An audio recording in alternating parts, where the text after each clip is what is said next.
Revolution Radio proudly presents, live from the heart of the Blue Ridge, Roanoke, Virginia. It's the Just Bernard Show with host Bernard Alvarez. Join Bernard as he shares topics that reveal the real matrix and empower your human experience, including world liberty, the esoteric, suppressed technologies, spiritual ascension, and human consciousness.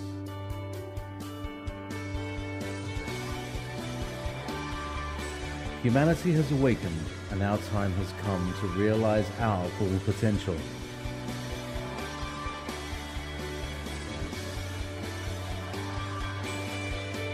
And now, live from the Star City, your host, Bernard Alvarez. So I'm wondering if anybody has been picking up on the energies this week. For me, it's been a very nice. I noticed a change after the autumn equinox, and I don't know how many other people picked up on that. I've heard several people talk about it. Quite honestly, I didn't even realize that Mercury was in retrograde, but I will say now that it's gone direct, I do feel the difference, and I have to say it, and I'm hearing this from some of my clients as well. This feeling of being in a spiritual or evolutionary plateau, like, okay, it's kind of like a time to rest and gather our thoughts and kind of think about all that, Spirit is teaching us, what our higher selves are teaching us, and kind of, I guess it's a great chance for us to be able to implement these lessons that we learned, especially over the tumultuous summer that we all had this last summer. But it seems that like now it's kind of we're in a plateau season. But anyway, it's a great time to be in a plateau season. It's so beautiful this time of year, wherever you are, whether you're in the southern hemisphere or the northern hemisphere. Spring and fall are two of my favorite seasons. And for those of us here in the northern hemisphere, we're getting ready to celebrate Samhain, or as many of you call it, Halloween. And the veil is very thin. I've been getting a lot of communication in my dreams, and I look forward to communing a little more with my ancestors in the coming weeks. Anyway, for those of you that are listening live, I'd like you to know that Triva is on the chat room. She is keeping an eye on the chat room. If you would like to ask us questions during this live broadcast, please make sure they're directed toward Triva, and she will go ahead and post it to us here on our Skype Instant Messenger in case I don't happen to be on the chat or Edel is not on the chat. So let me tell you a little bit about our guest. Edel O'Mahony is a spiritual scientist in the field of energetic communication. She is transforming the way the world views social, spiritual, physical, mental, and emotional well-being. She has written several books to date. Her journey has led her to develop as an energetic healer, medium, and psychic. And today we are going to be speaking with her on her new book, Where Science and Spirituality Meet. So welcome to the show, Edel. Thank you for joining us today. Hello, and a lovely day to all in the US, and good evening to everybody in the UK. Wonderful. You're joining us. Where in the UK are you today, Edel? I'm down in the south. I'm in what you would really term as the real rural England. I'm very much in the countryside, where down in the south. It takes me about, if I go to London, it's about a 4-hour round trip. Oh my goodness. So yeah, so I'm very rural. Very beautiful. Oh, I've been so fortunate. Sorry, excuse me.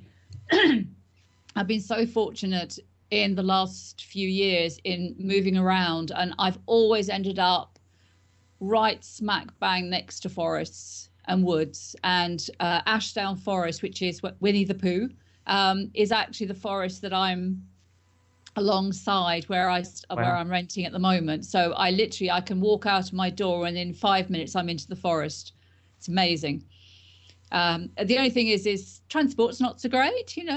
That's the trouble with the rural place. But it's swings and roundabouts, I suppose. But we're so connected with spirit in the more rural areas, I believe. Oh, it's the wonderful thing is because nature is the natural balancer of energy and of frequency, people don't actually realize what is occurring if they're not open to it. And there's still a lot of people down here who are very closed, very, very much in fear, but they magnate to these places and they don't know why. And it's because their cellular frequency is actually rising, and it's being done naturally because nature is helping. It's the energy in nature that's helping them. Absolutely. I couldn't agree with you more. Edel, tell us a bit about your journey into doing the work that you're doing. I was reading a bit of your bio, and it seems most of us that are doing this type of work have had situations and events in our life that were a bit tumultuous that seemed to have catapulted us into spirit. Can you share a little bit about Yeah. how you got to where you are today? Well, in the journey, the experience I have now, it's been very accelerated. It's kind of like in the film The Matrix, where Neo gets plugged in.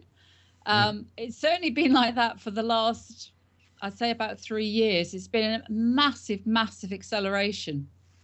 But sort of my journey, because I was brought up in a family with 8 children in a 3-bedroom house, and we had come over from Ireland because my father had a mild heart attack, and he was told that if he continued over there that he would die. When we came over, my mother, who was she was a narcissist, and she never forgave him for coming over, and she never acclimatized to being over in England. She always saw herself as a victim, but she took it out then on the children. And it was a strange upbringing, because being that they were Irish Catholics, they wouldn't divorce. So my mother would sleep downstairs and my father would sleep upstairs, and then they go to church together. We were one big happy family. And you can imagine sort of growing up in that kind of environment, how confusing, this was. And she managed to push us all into getting bursaries into private convent schools. So that was basically getting a free place in a private school. But then we were absolutely not allowed to have anybody over to the house. We weren't allowed to have sleepovers because she was too embarrassed. So, yeah. So this was kind of my childhood. It was very. I didn't realize until I was about 10 that couples actually kissed each other. It was like I saw one of my friends, because I eventually managed to get invited over as a sleepover, and I saw her parents kissing. I was like, what are they doing? This is strange. But of course, with all this, there came the other side of it, where my body was kind of trying to help me to understand that things weren't right. And I had an early lifetime of continuous ill health. And I had bronchitis from 6 months old. It moved into severe asthma. I had, by the time I was 19, I had a blood clot in my lung. I had pleurisy. A number of other things. My bowels almost burst. I had to go to hospital. This was just a continuous thing. And by the time I was 17, I tried to get away from home, to get away from my mother. And I kind of landed myself into a relationship with another narcissist. And this guy would wake me up in the middle of the night and interrogate me as to who I'd spoken to in the day. And eventually it ended up with me getting cabs to work so I wouldn't have to talk to anybody. And eventually I had my eldest daughter, and that kind of gave me the strength to break away from the relationship. So sort of I was bringing her up on my own for 5 years, and then I sort of met somebody else, and, you know, he claimed that he was, you know, a 90s man, and, you know, fathers should be there for the children. And it's like, oh my God, yeah, this is great. Of course, it turned out to be even worse of a narcissist than the other one. And I had three of my 4 children by then. But this guy was so unbelievably controlling, and anybody that's been through a abusive relationship, and certainly with a narcissist, will understand that their conditioning is such that you don't know what they're doing, that they make it to the point that it's your fault, that there must be something wrong with you. And I had no idea what was going on and what he was doing. And I had nobody to speak to, because obviously they cut off all your friends and family and everything else. And I was just told this was normal. You know, this was the normal way to be. And by the time I'd had my 3rd daughter, my ex decided that he wanted to open a shop, and we had no finances to do it. You know, we had a house, a mortgage to manage, and we were trying to manage this shop. There was no money, and I was just saying, look, I don't care if we move into a tent. Let's at least we can stay together. And unfortunately, he had different ideas, and again, it was part of the narcissistic behavior in him. And one day he came back and he said, I've got the solution. This is going to be great. And he handed me a card which said model for hire. And I was just like, what are you going to photography or something? And this was actually meant for me. So that then turned into about 4 years of hell where I was sold for sex. Oh my God. And I would go to places that were in complete darkness, no lights on at all, just the door left open. I didn't know what I was going to face, who was in there, how many, whatever. I had knives put to my throat. I would be driving at 3 o'clock in the morning nearly every day of the week. And it became so traumatic that there were many, many times where I so wanted to crash the car into a wall. I was turning the wheel, and the only thing that stopped me was my children, was knowing that they'd be left with him. Right. And I couldn't do it. And it led to me just crying all the time. I got into severe depression. And eventually I went to my doctors, and they referred me to a counselor. And this is the first time I ever heard of counseling in my life. And I started to explain, because at the same time of doing this, and you know, I mean, hoping that this will also help people who are maybe going through this now as well. So, you know, this was a long time ago for me, but not only was I getting my own children up and ready in the mornings, I was having to wake my husband up, put his socks, pants and T-shirt on and get his breakfast, because that's what normal wives did. That's what I got conditioned that normal wives did. And of course, when I started to explain to the counselor what was going on, one day he just sort of stopped me. I remember it because of the impact it had. And he said, I'm going to tell you this. What is happening? This is not normal behavior. Right. This is not what people do, and certainly not what couples who love each other do. And something clicked. Something woke up in me. It was almost like I just needed to hear that. Mm-hmm. And it was like, you're right. You couldn't possibly, you know, I'm feeling so bad constantly. How could that be love? You know, how could that be somebody that loves you? And that kind of started the first phase of the change.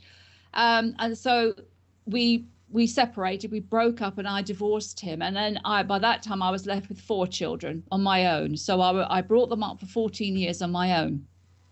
And obviously, I had no money, no qualifications, nothing. So I tried to find a career to go into, and I thought the best one to go into would be finance, would be corporate finance, because I could make, it looked like I could make money quite well in that, and I love numbers. And I went into there, and that in itself was an incredible experience, because I went in with absolutely no self-worth, no confidence at all. And I did, for a while, I was trying to train and study to do the financing. And I remember one teacher I had, and in the first sort of, it was a national vocation that I started off doing initially. And she came to me one night and she said, "Why aren't you doing a degree?" And I said, "Don't be silly, I can't do a degree. I'm not clever enough." And she said, "You're sailing through this." She said, "You could easily do a degree." And I said, "Yeah, but I'm a single parent." She goes, "There's lots of mature students now." And this was the first time somebody, I think in my whole life, had actually said to me, "You're clever."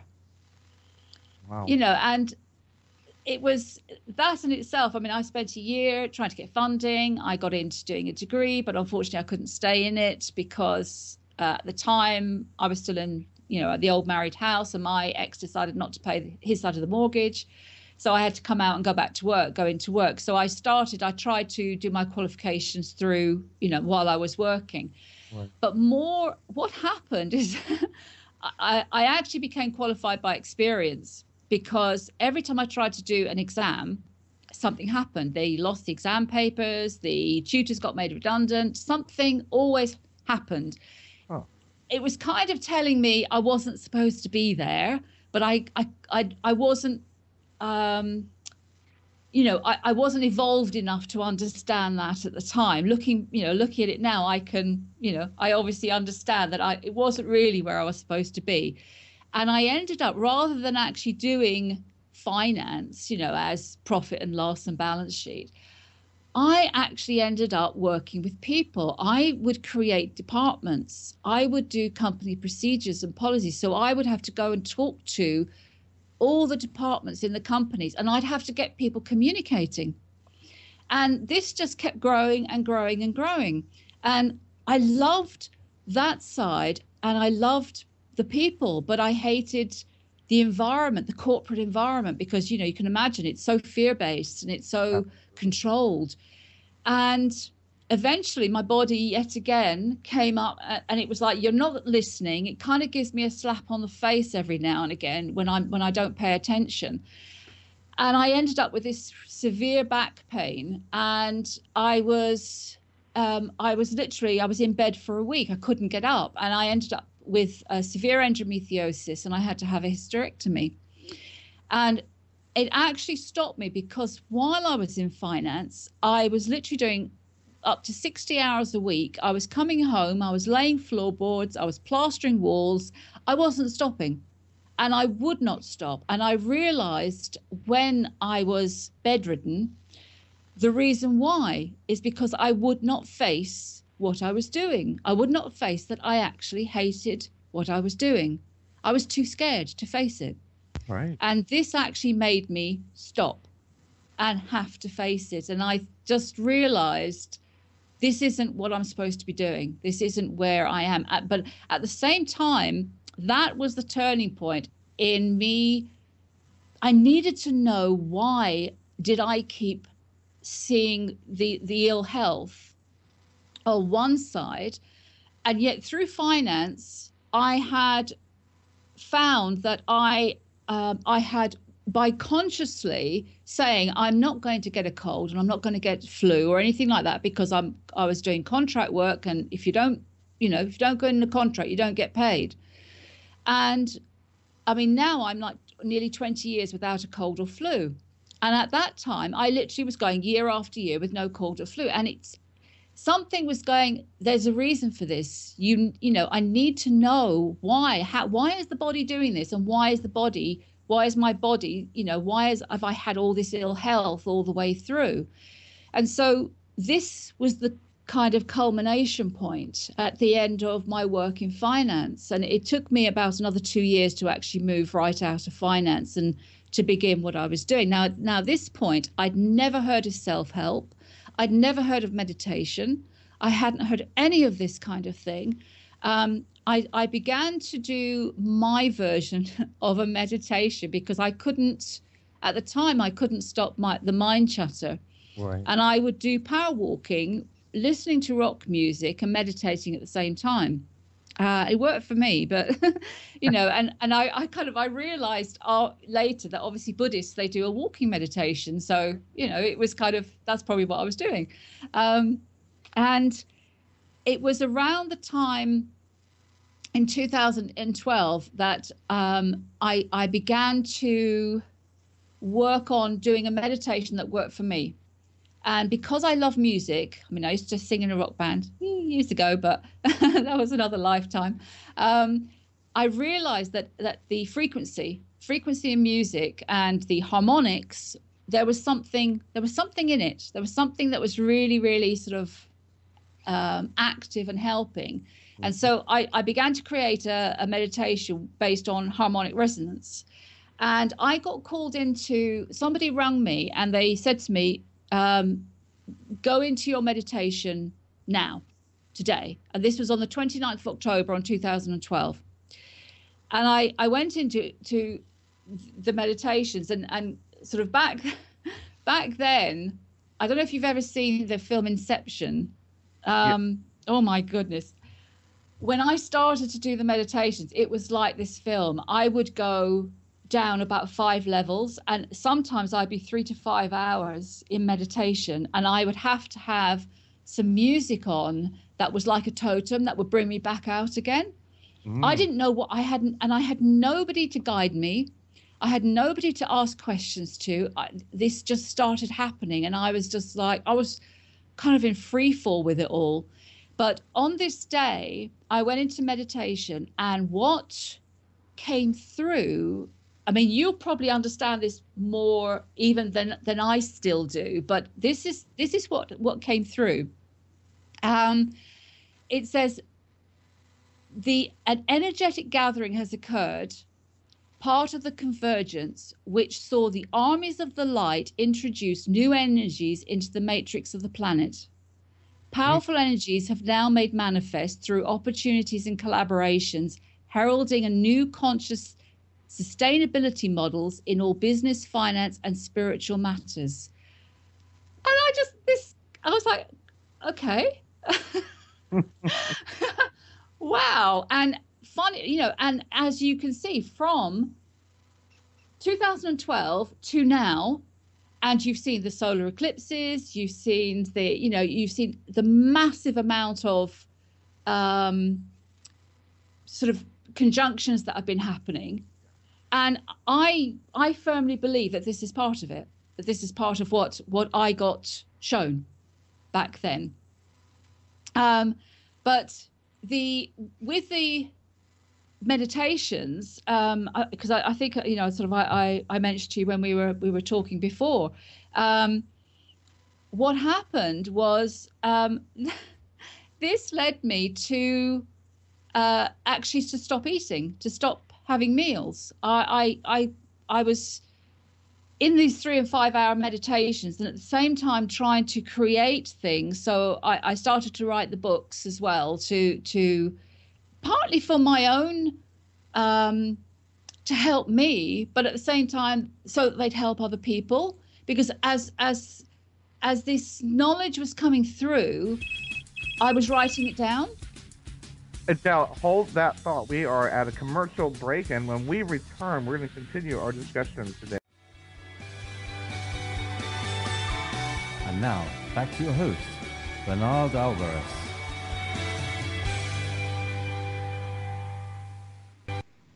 And welcome back to the Just Bernard Show here on Revolution Radio at freedomslips.com. If you are enjoying any of our radio programs here on the network, Revolution Radio is one of the largest listener-supported internet radio stations in the world. And if you are enjoying it, please take a moment to come to freedomslips.com and make a small donation. Your support keeps all of our programs on the air 24/7 globally. Thank you very, very much for doing so. With that said, Edel, welcome back to the show. And as I'm listening to your story, I can't help but feel that it is very similar to what you had said at the very beginning. Kind of the Matrix analogy is beautiful.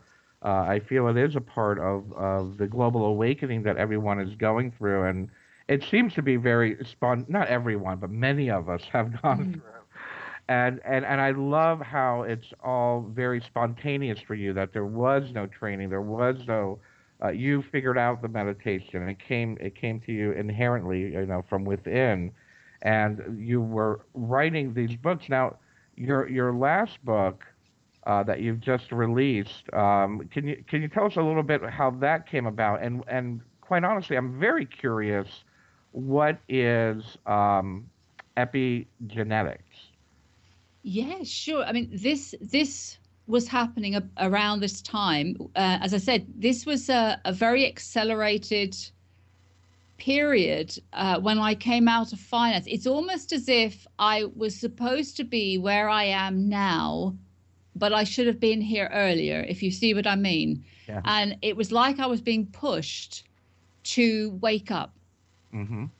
In a seriously big way, because I mean I'm quite secluded, and I do love, I'm very whole now in myself. I've done so much internal work that this I do say to people, and there were many years, and I'd hear people talk about internal peace and serenity, and I'd be like, yeah, sure.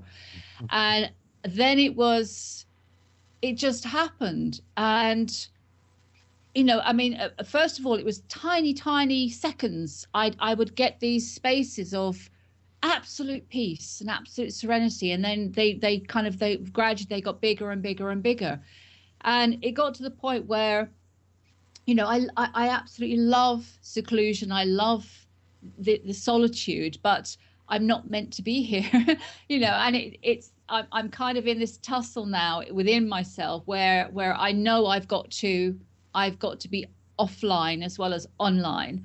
Right. But this is, I had to have this seclusion because of going through this accelerated kind of evolvement. I wouldn't have been able to talk to people. There was so much happening. Mm-hmm. and trying to process what was coming through was just incredible.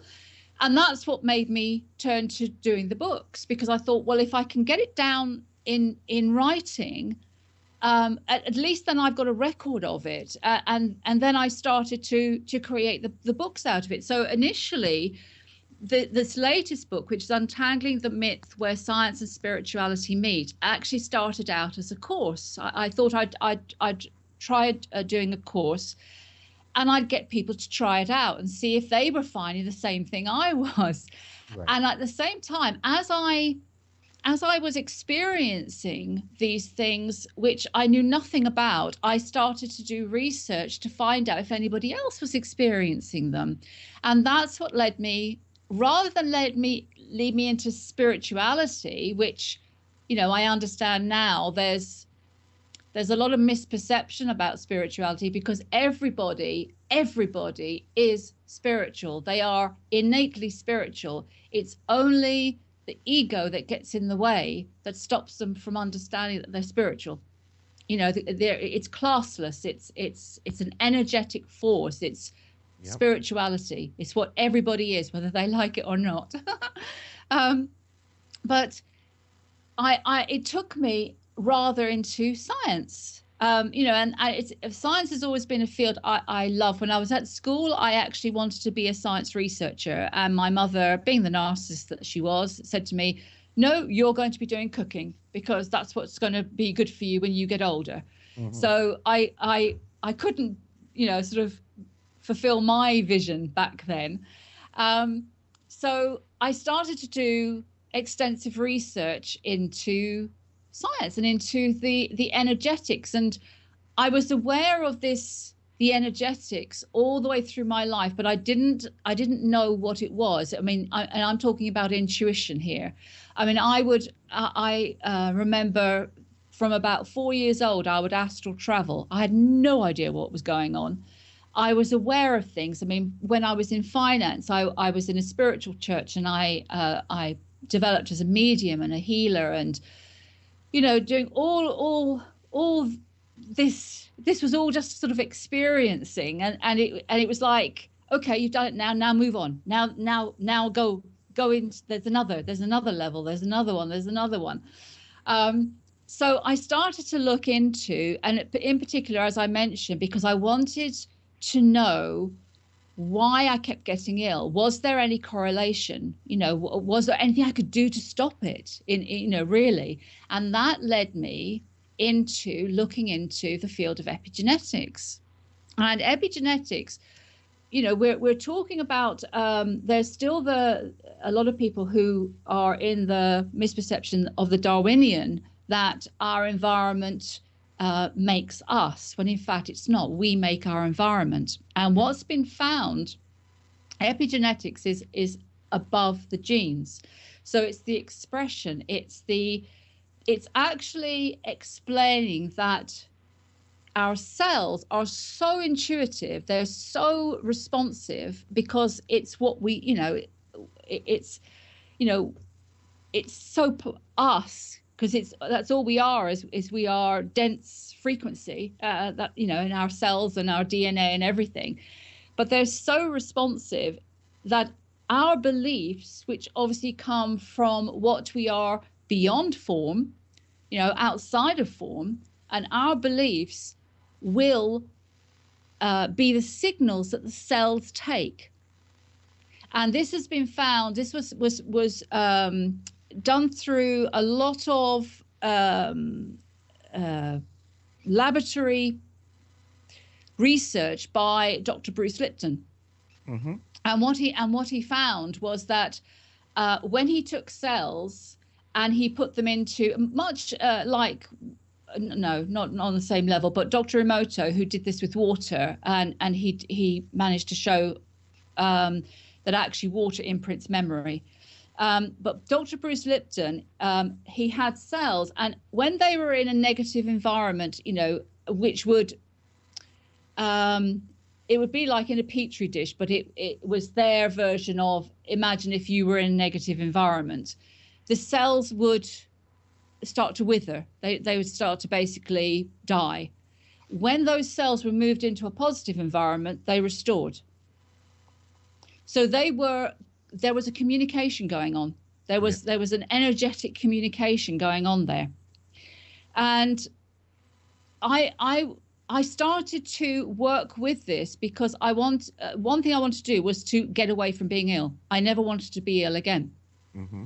And so I thought, okay, if they're that responsive, that means that we can communicate with them. That the cells aren't just something that's separate from us. We have this communication.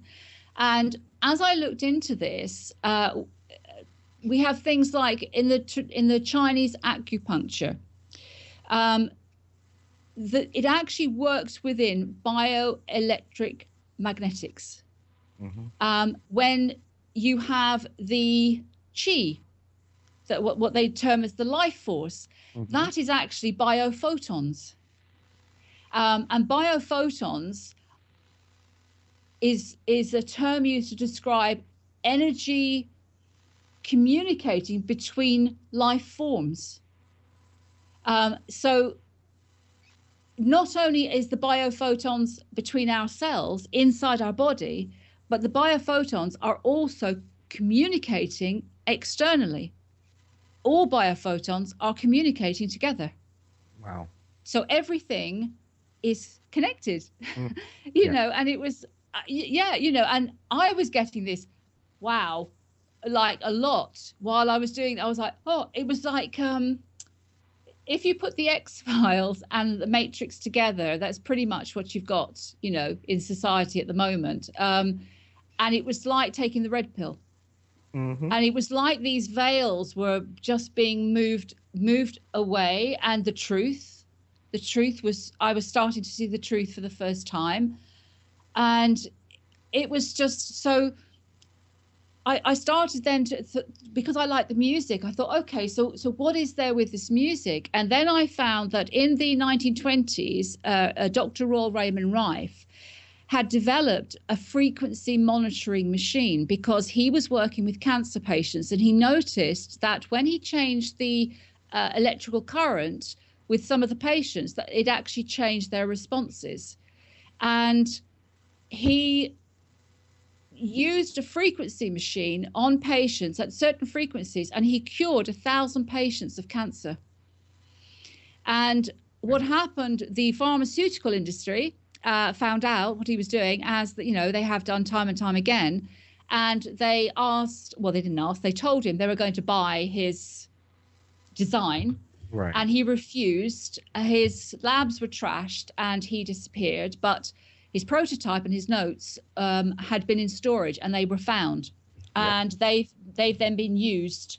And another Bruce Tanio, I don't think he was a doctor, but I think he was a botanist. He developed frequency ranges for plants and soil. And then that translated, I think they've probably gone into a much, much more fine-tuned frequencies now. And I'd love to go into, sort of physics labs and find out. But the basis of the ones that I used were based on Royal Raymond Rife and Bruce Tanio. And what they were showing was that a healthy body will resonate at around 80 hertz and above. Colds and flus will be at 56 to 60 hertz. Cancer is 42 hertz. So the lower the cellular frequency, the more the immune system becomes compromised. The inflammation starts, and we, obviously we know now through in any sort of form of health that when inflammation sets in, that's when all kinds of things just get started. Right. So basically, if you can change the frequency, then you can restore the cells. You can restore the cells to health. And what also then came up in that was that what comes into the higher frequencies is things like, obviously, like happiness, love, any sort of like positive beliefs, perceptions, are all work in the higher frequencies. In the lower frequencies, you have stress, anger, you have things like, basically anything that the ego will work on. So, where people get jealous, they get guarded, they get paranoid. All of this is where the cellular frequency is lowered. So there is to be said that so many of us are speaking about raising our vibration and raising our frequency. You've given us many examples on a scientific level to look at. Exactly. And see, I wanted facts. I didn't want to just know that if I felt positive, by feeling positive, you'll be good, you'll be healthy. I needed to know why. I needed to know that what was the science behind all of this. And what we see now as well is that even going down to the DNA, that on the branches of the DNA are the telomeres. When the telomeres shorten, which they will do if the body goes into lower frequency, and if there's stress and anxiety, that actually reduces, it shortens the age, your aging. If the telomeres lengthen, it increases longevity. So you live longer. Mm-hmm. And so right down to a subatomic level, we are responsible for what is happening in the body. It's not the body is responsible for us. So what also then came about was I started to work with this, and as I said to you, I had 18 months where I wasn't eating food, and that in itself wasn't something that I set out to do. It just happened, and I wasn't that worried either. I was just like, okay, this is interesting. I'd go to the cupboards and I wouldn't be hungry, and I was like, okay. And then I got to actually see Dr. Emoto at a lecture about a year before he transitioned. And something he said in that, because what he's done the studies into water and intent, and that is, so again, it is energetic intent. And it would be people who would be focusing on water with love and with respect, and the water would be frozen. And then he'd have people who would be focusing on water with anger and with, sort of frustration, and the water was frozen. And the crystals, the crystalline structure of the ice was completely different. Yeah. And the water was actually, it was producing its own communication. And so it was showing that water imprints memory. And with our bodies being 75% water, and a bit more, we are imprinting this. We are imprinting this sort of like this hold of the ego, the negativity. We're imprinting it into our bodies and into our cells, and we have done for millennia, and for generations. And he said in this lecture, he said, when the cells are in high enough frequency, they will sustain themselves. When they are not in high enough frequency, they will look for outside sources to provide fuel. And I was like, wow, that's probably the reason why I ended up going to see his lecture. It was like that kind of, because by this time I had come out of not eating. I still only have like one meal a day now, but I've got to the point where if I go a day without eating, it doesn't matter. My body is adjusted. It's just it will eat or it won't eat. It's just depending. But it was such a clear answer for me, and it was like, oh my God, so that's why this happened. And because I was doing 3 to 5 hours of meditation a day, that was why I could go without food. And I later found out that there was an Indian sort of guru, for want of a better word, who had literally gone 27 years or more without eating or drinking. No, it was 47 years, I think, without eating or drinking. But he was doing 21 hours a day meditation, and that's great. But, if we're going to sort of like have a sort of a journey and a life experience, we're going to need to get out there and to actually, action with people. It can't, you can't do that kind of level of meditation all the time, but it just shows you what your cells are capable of, and what people really, so much is hidden, so much is kept away from people. Absolutely. Because obviously the medical industry, they want people to be ill. They want the money because it pays them for people to be ill. Yeah. But at the same time, in the book, what I did is I've literally done it I tried to do it as a step-by-step guide, and I tried to make it as practical as possible. I didn't want to make it where people were going to start reading it and go, what on earth is this? I don't understand it. And so I start the book off really with giving all of the scientific information, the history on religions, the history on energy, and I move into understanding about the chakras, about understanding about how energy is working. So, even in your own place, about decluttering and where the energy is within your space, how it affects you. And I lead that then on to going into all the different areas of working within the body. Sorry, this is the trouble when you live in seclusion. You don't talk very much. It's all online. Because in one of my chapters as well, which I know this is a big area that you cover as well, I've done a whole section on money and the illusion of money, Right. because I had my own experience of this, and I went into certainly over here for the monetary system over here, it's completely based on fraud, and the credit system, there is no money, that money doesn't exist. Right. And everything that people are using on credit is digital numbers, and they're being charged interest for it.